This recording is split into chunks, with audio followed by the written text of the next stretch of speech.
Nous avons entamé une démarche qui est celle d'être sur le terrain, d'être présent et d'avoir une démarche transparente avec les commerçants parce que nous avons écrit ce que nous allons faire et nous allons faire ce que nous avons écrit.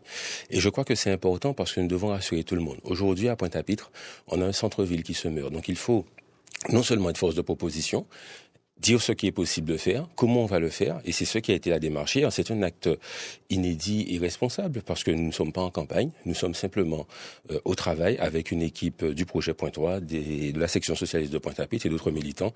Et donc c'est cette démarche-là que nous avons voulu. Mais ce qui est important aussi, c'est que hier, nous avons signé cette charte d'engagement.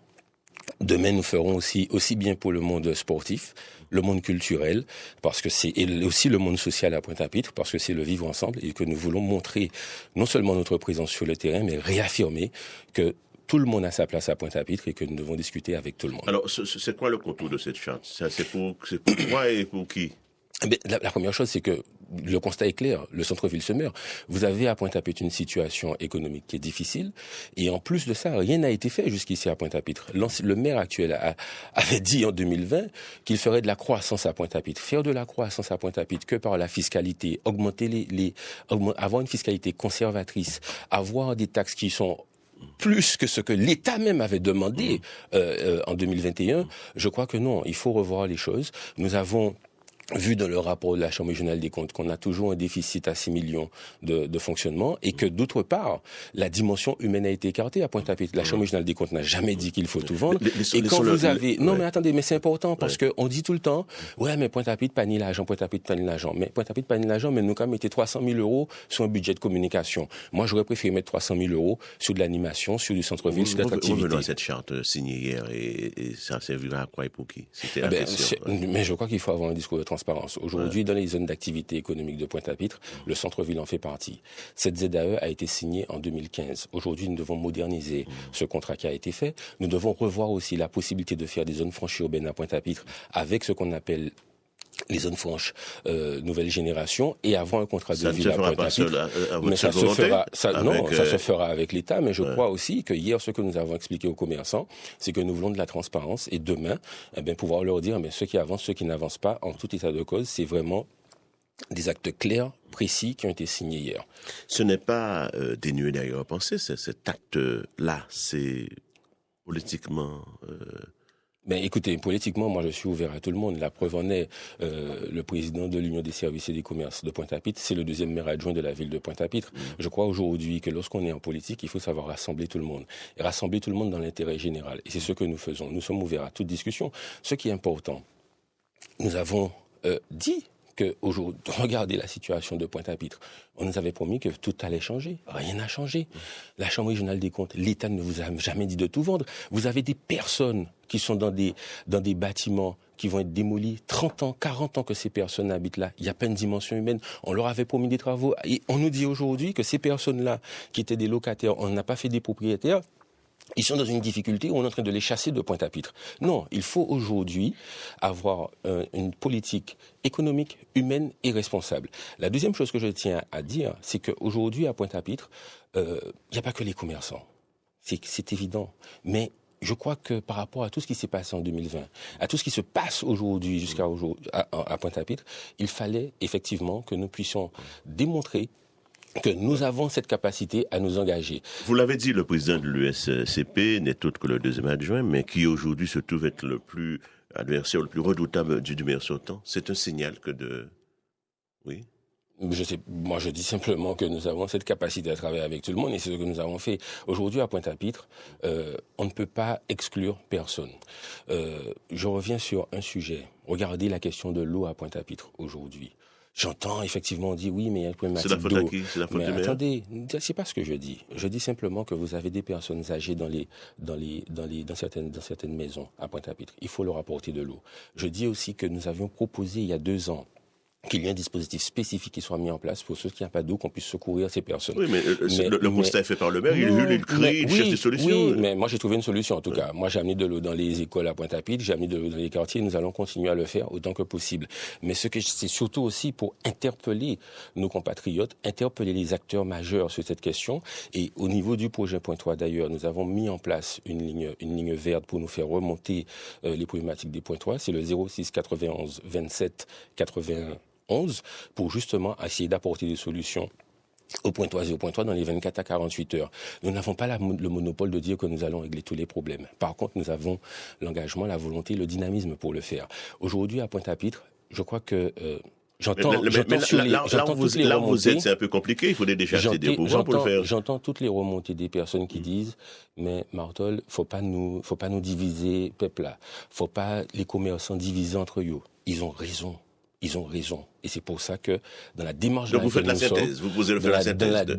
laquelle nous sommes, nous disons, moi je ne fais pas de politique avec un langage haineux, je ne fais pas de politique avec un discours de haine, je dis simplement que nous sommes au travail, nous avons des projets, nous avons des idées, et c'est ce que nous avons présenté.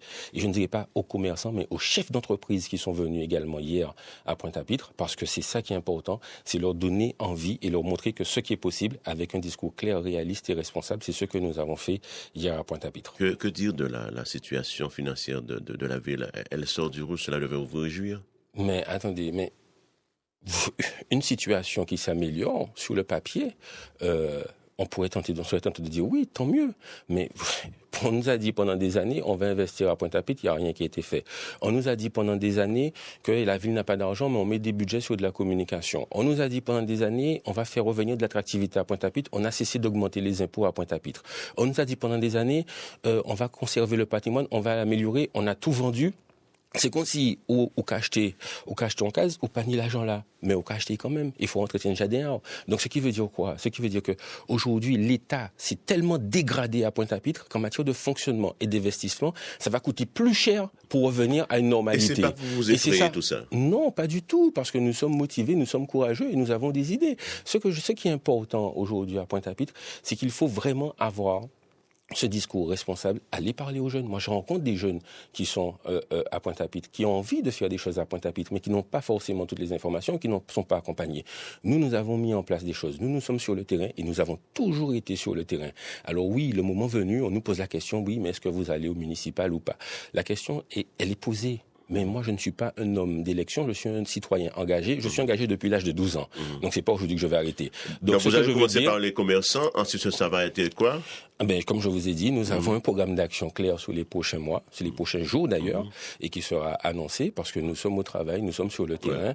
Donc, donc on le voit, la campagne est lancée, chacun fait valoir ses arguments, c'est ça? Moi, je ne sais pas si la campagne est lancée. Moi, je suis sur le terrain depuis le 4 juillet 2020. Je suis présent aux côtés des Points 3. Campagne en permanence. Et je suis, et toutes les remontées que nous avons, nous essayons de les traiter avec notre équipe. Et je dis au Point 3 aujourd'hui qu'il faut garder confiance. Il faut aussi vous êtes la solution. Je n'ai pas cette prétention, je dis l'intelligence elle est collective, mais je crois aussi en la capacité des hommes et des femmes qui sont aussi à Pointe-à-Pitre de pouvoir nous faire des propositions, de pouvoir nous faire des idées, et que le moment venu, nous déciderons comment nous allons ou pas nous présenter à ces élections. Ne pas vous diviser, il faut faire donc vous pouvez faire la synthèse de regrouper tout le monde? Je ne sais pas. Moi, je suis à l'écoute des Pointoises et des Pointois. Beaucoup de personnes me sollicitent. Maintenant, nous avons une équipe qui travaille beaucoup. Nous avons rassemblé aussi bien des personnes de la section socialiste de Pointe-à-Pitre, aussi bien des militants, des sympathisants, des personnes de la société civile, des chefs d'entreprise. Ça veut dire que nous avons aussi nos convictions, nous avons notre idéologie, mais le projet Point 3 et cette belle équipe que je mène depuis 5-6 ans maintenant, est au travail et prendra la décision qui s'impose en temps utile. Lors de votre première apparition en 2020, vous avez fait un score plutôt honorable. Là, vous visez quoi? C'est-à-dire? Je répète la question. Monsieur Danigan, moi je ne suis pas un pagadet des affaires. Je dis simplement une chose. Non, vous avez des ambitions, vous avez des objectifs. Mon ambition, c'est de faire Pointe-à-Pitre sortir de l'ornière dans laquelle elle est. Ouais. Mon ambition, c'est de faire de Pointe-à-Pitre une ville phare, une ville centre et une ville forte. C'est ça l'ambition qu'on a pour Pointe-à-Pitre. Je repousse la question de manière plus claire. Vous voulez être maire de Pointe-à-Pitre, c'est ça? Après, les Points 3 diront effectivement et choisiront en leur âme et conscience. Je suis un démocrate. Nous sommes en démocratie.